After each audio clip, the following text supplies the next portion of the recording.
पहले मैं इस कहानी को आपको समझाती हूँ। क्या करता है इस कहानी में, जोसेफ प्रिस्ले क्या करते हैं, पहले एक मोमबत्ती को किसी बर्तन में लेकर जलाते हैं, ठीक है, और मोमबत्ती को बर्तन में लेके जलाते हैं और उसे किसी जार से ढक देते हैं। जब इसे जार से ढक देते हैं बच्चों, तो यह मोमबत्ती कुछ देर बाद बुझ जाती है। क्या हो जाती है बच्चों? बुझ जाती है, बंद हो जाती है। फिर उन्होंने क्या किया कि एक बर्तन इस तरह से लिया और उसमें एक मोमबत्ती जलाई और एक पुदीना का पेड़ जो है उसमें लगा के रख दिया। क्या किया बच्चों? पुदीना का पेड़ लगा के रख दिया और उसको फिर पुदीने के पेड़ को और उस जलती मोमबत्ती को उन्होंने जार से ढक दिया। तो क्या हुआ, जार से ढकने के बाद कि जब बिना पेड़ के लगा रखा था तो ये मोमबत्ती कुछ देर बाद बुझ गई, लेकिन जब इसको रखा पेड़ को लगा के तो मोमबत्ती कुछ देर तक जलती रही।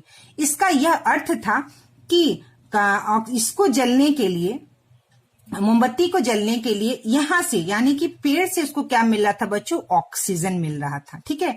पुदीने की टहनी कौन सी, किसने उनको रखा था, कौन सा पेड़ रखा था?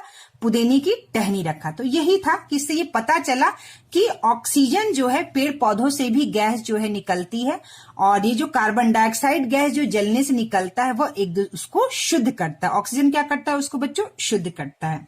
तो यहाँ पे देखिए, यहाँ पे लिखा है प्रिस्ले ने निष्कर्ष निकाला था कि पुदीने ने हवा को फिर से शुद्ध कर दिया था। तो पुदीने ने क्या किया था बच्चों? जो हवा यहाँ निकल रही थी उसे शुद्ध कर दिया था और ऑक्सीजन मिलने की वजह से ये मोमबत्ती जल रही थी। आज हम कह सकते हैं मोमबत्ती के जलने से ऑक्सीजन खर्च हो गई थी और कार्बन डाइऑक्साइड बन गई थी। क्या हो गया था बच्चों? बन गई थी, ठीक है। तो यहाँ पे देखिए नेक्स्ट है, पुदीने की टहनी ने इस कार्बन डाइऑक्साइड का इस्तेमाल करके ऑक्सीजन पैदा की, इसलिए मोमबत्ती फिर से जल सकी। समझ में आई बात? क्या हुआ? पुदीने की टहनी ने कार्बन डाइऑक्साइड का इस्तेमाल किया और ऑक्सीजन पैदा किया, क्योंकि पेड़ जो होते हैं बच्चों वो कार्बन डाइऑक्साइड लेते हैं और ऑक्सीजन छोड़ते हैं, ठीक है। तो मोमबत्ती जब जल रही थी और जब कार्बन डाइऑक्साइड उससे निकल रहा था तो वो पेड़ क्या कर रहा था? उस कार्बन डाइऑक्साइड को ले रहा था और ऑक्सीजन दे रहा था। फ्रांस के एंतान लेवाइजे ने भी प्रिस्ले से सुना था कि कैसे उन्होंने हवा में ऑक्सीजन अलग की और ऑक्सीजन के गुण क्या हैं। लेवाइजे ने ही स्वतंत्र रूप से प्रिस्ले के प्रयोग की पुष्टि की। तो किसने पुष्टि की थी? लेवाइजे ने पुष्टि की थी। इसके कुछ समय बाद ही पता चला कि पानी का एक अवयव ऑक्सीजन है और हाइड्रोजन को हवा या ऑक्सीजन में जलाने पर पानी प्राप्त होता है। तो हमें पता है पानी कैसे बनता है, हाइड्रोजन और ऑक्सीजन को मिलाने से पानी बनता है, ठीक है। अब है हमारा नेक्स्ट पदार्थों के नाम और संकेत की कहानी। तो जो पदार्थ होते हैं बच्चों, जैसे लोहा को इंग्लिश में Fe कहते हैं, ठीक है, आयरन को Fe कहते हैं, कॉपर को Cu कहते हैं, गोल्ड को Au कहते हैं। इस तरह से इसकी कहानी है। वैसे तो पदार्थों के नामकरण और संकेत की कहानी बहुत लंबी रोचक है, आगे की कक्षा में पूछता जाए। वैज्ञानिक ये हमेशा मानते रहे कि कुछ प्रकार के पदार्थ तो तत्व होते हैं, बाकी सब पदार्थ इन तत्वों के मेल से ही बने होते हैं। पहले हवा, जल, मिट्टी, अग्नि, आकाश, ये 5 ही तत्व होते थे, पर आज से लगभग 400 साल पहले कई प्रयोगों के आधार पर यह धारणा बदलनी शुरू हुई।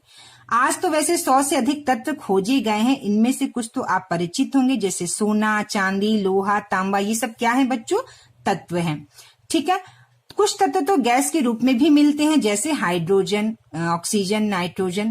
कार्बन जो कोयले का प्रमुख भाग है वह भी तत्व है और कार्बन और ऑक्सीजन मिलकर ही कार्बन डाइऑक्साइड नामक गैस बनाते हैं। Carbon plus oxygen CO2 carbon dioxide.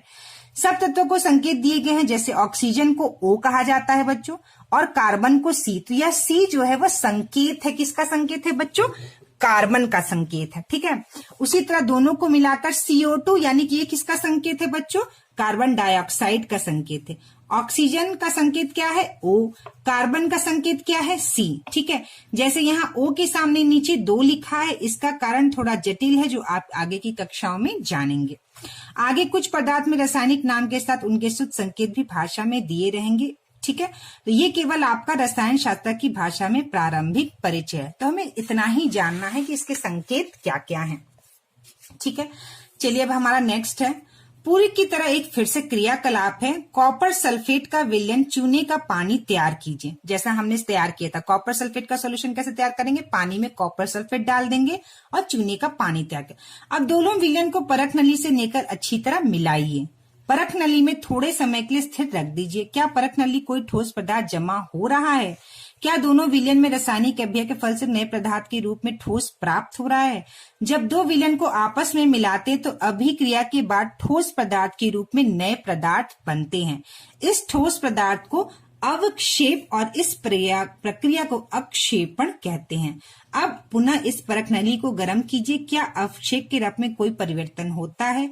अवक्षेप का अधिकांश भाग काला क्यों हो जाता है? ठीक है, गर्म करने पर अवक्षेप में उपस्थित कॉपर हाइड्रोक्साइड एक नया पदार्थ कॉपर ऑक्साइड है जिसका रंग काला होता है। किसका रंग काला होता है भैया? कॉपर हाइड्रोक्साइड का रंग काला होता है। तो देखिए यहाँ पर कौन सा नया पदार्थ बनता है? तो देखिए कॉपर सल्फेट और चूने का पानी, जो हम यहाँ पे अभी क्रियाकलाप कर रहे थे उसी का यह नतीजा है, रिजल्ट है। तो कॉपर